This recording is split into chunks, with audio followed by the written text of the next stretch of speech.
ready to dive into the electrifying world of talent with yet another thrilling episode of the We Talk Talent series, Season 4. ETHR World and Indeed join forces to bring you this dynamic HR Insight series.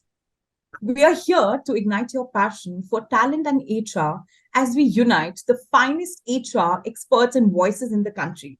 Together, we'll embark on a thrilling journey throughout the ever changing job landscape, exploring the exhilarating twists and turns in talent, demand, and supply. Joining us today in this dialogue is Rajat Mehta, VP HR, Stanza Living. Rajat is a seasoned HR professional with over 14 years of experience, driven by a passion for fostering personal and professional growth. He firmly believes that a joyful workplace is the cornerstone of success and specializes in crafting vibrant cultures, nurturing talent, and facilitating employee engagement. Throughout his career, Rajat has worn many hats, including the HR partner, corporate recruitment specialist, campus hiring expert, and architect of industry academia partnerships. He's also spearheaded the initiatives such as creating institutions for sourcing fresh talent, orchestrating leadership awards, organizing HR events, and handling the HR admin task at its best. Rajat is a true HR powerhouse dedicated to nurturing talent and fostering exceptional workplaces. And truly, I'm honored to be in conversation with him. Welcome, Rajat. Thank you, Soumya. Delighted to be here.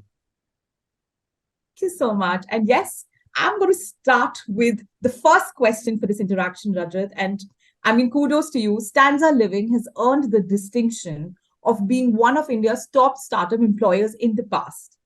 How is your industry tackling the changes that the workplace has gone through over the past couple of years?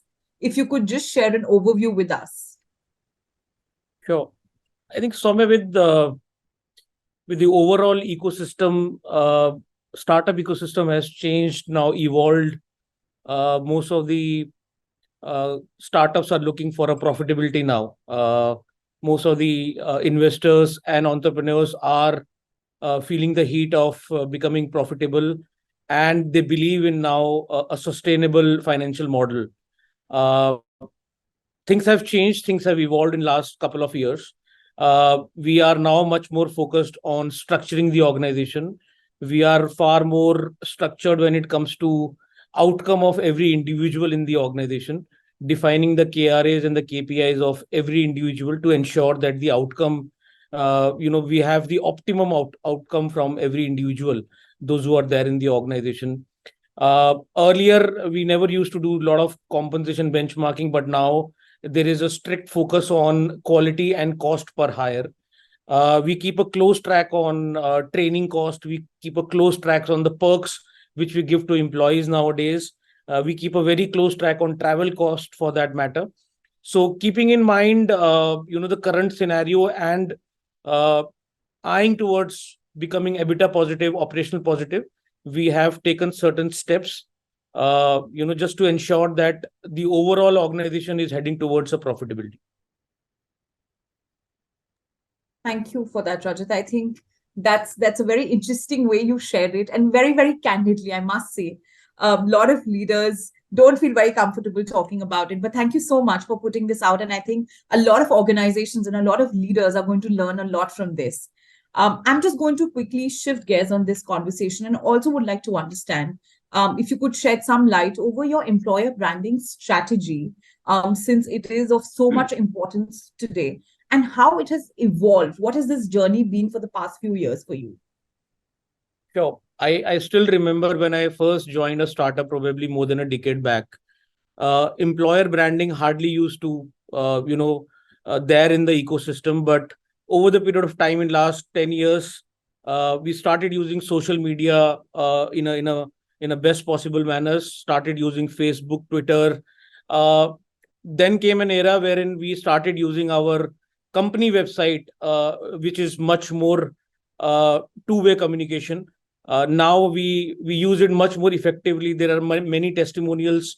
We are now launching many festivals or celebrations on company's website, just to ensure that the people, those who are there outside in the outside world, feel much more attracted towards the towards the startup ecosystem, towards stanza living as well. Apart from that, what we have done now in last couple of years, uh, with regards to the campus hirings, we have started doing we have launched the commercials for that matter. Instead of going with the visuals, we have started it's a two-way communication. Leaders are talking through their uh, Zoom mode or Gmeet mode. We have started job descriptions for that matter. We have started uh, you know our founders are giving messages to not only to the internal employees, but also to the external world through videos for that matter. So we have changed the entire branding model, and this is getting evolved over the period of time. Wow, that's very interesting. I think lastly, I remember there was a rage to have your resumes in a video format just to stand out. But this is such a fantastic update that you shared that there is a time now that we're talking about the video JDs.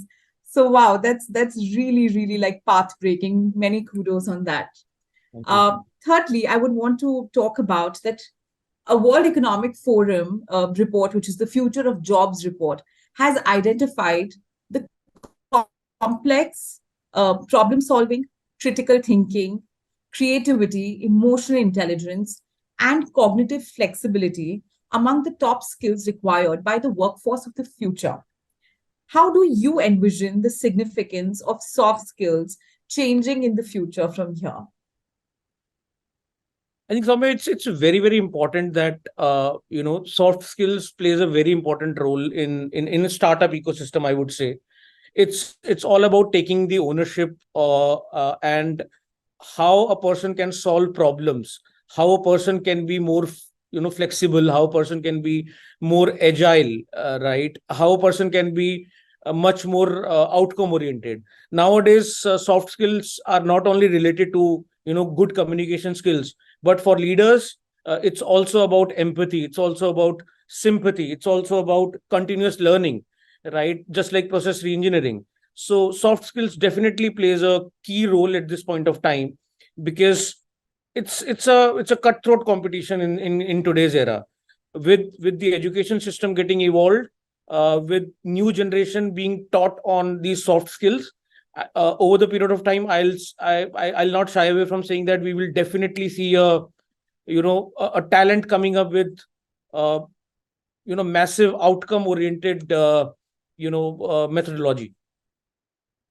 Absolutely.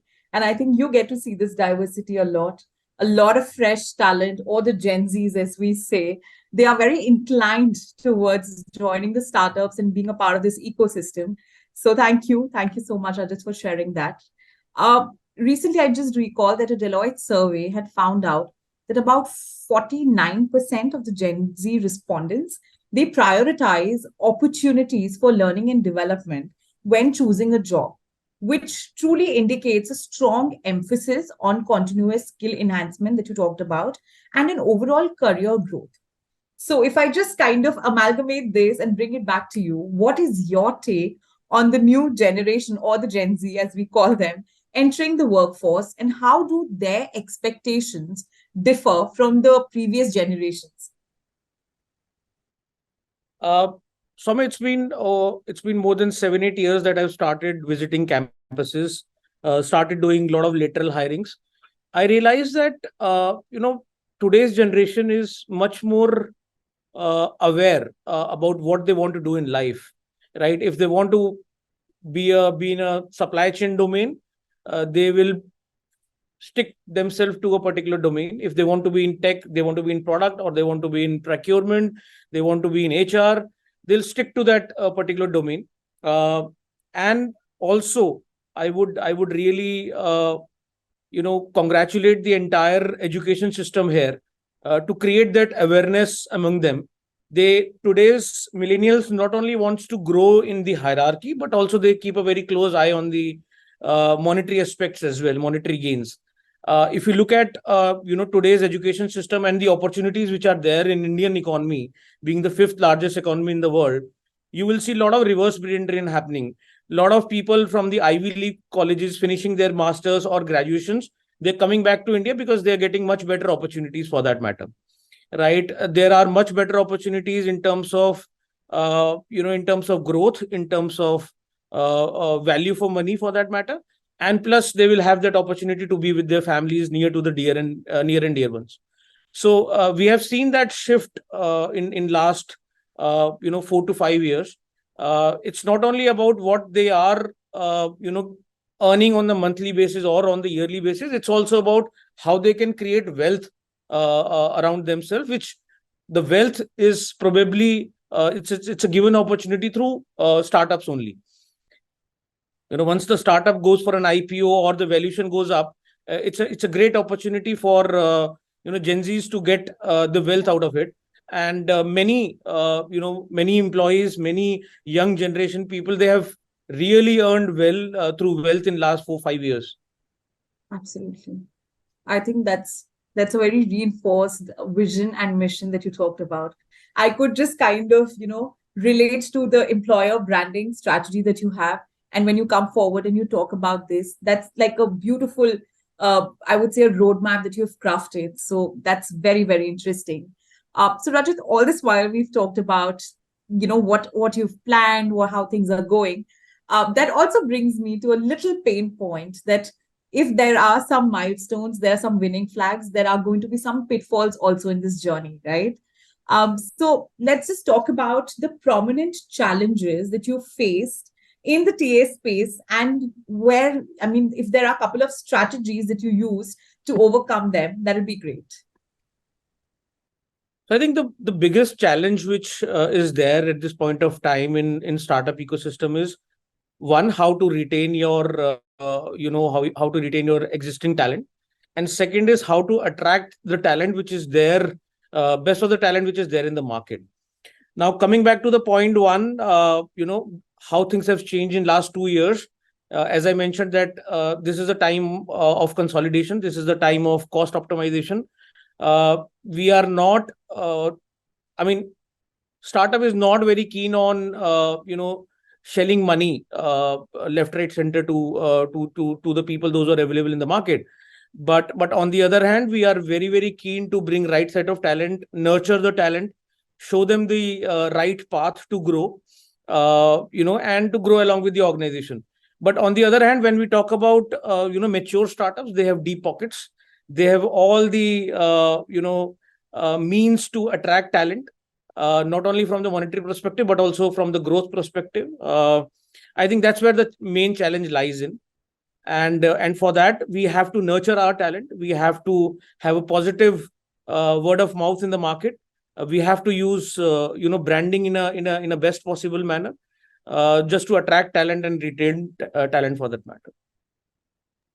I'm sure a lot of startups and a lot of organizations that are mid-sized will kind of resonate with the challenges that you shared. But these solutions are really good, I think. And that is something that the organization breathes through in everything that you do, in everything that you use as a communication. But okay, that's very, very interesting, Raja. Thank you so much. And with this, I'm pretty much done with my side of questions. Is there something that you would want to share with the viewers pertaining who are facing the same kind of challenges? If there's one message that you would want to, share it with the community, that'll be great. I think one message which I would definitely like to share with the young community, Gen Zs, is that before you pick up any role, before you pick up any any organization, think about your growth path for next 5 years, right? It's a very, very competitive world. Doors are open. Many organizations. There are multiple startups which are coming and going in the market. They are vanishing also in the market. There is a dearth of funds at this point of time. Pick up an organization which is stable, which has a bright future, which is heading towards a profitability, which is heading towards some sort of a financial stability for that matter, and you decide on your own for that, rather than jumping the guns and picking any organization and then moving here, hop in hop on after every year. It's very, very important to focus right from day one, from your campus recruitment days. Think about the organization you want to pick up. Well, that's a very powerful message. Thank you so much for that. And Rajat, thank you so much for this insightful and engaging conversation, I would say. Your candor, your eloquence have left a lasting impression on all of us, and I'm sure the viewers, they really enjoyed it. So, in case if you have any follow up questions for Rajat, please feel free to connect with him offline. And yes, with this, thank you so much, everyone, for watching this episode. Let's vouch to continue to learn and grow together. And do not forget to tune into the next episode of the We Talk Talent series. Have a fantastic day ahead, everyone. Thank you so much. Thank you so much. Thank you.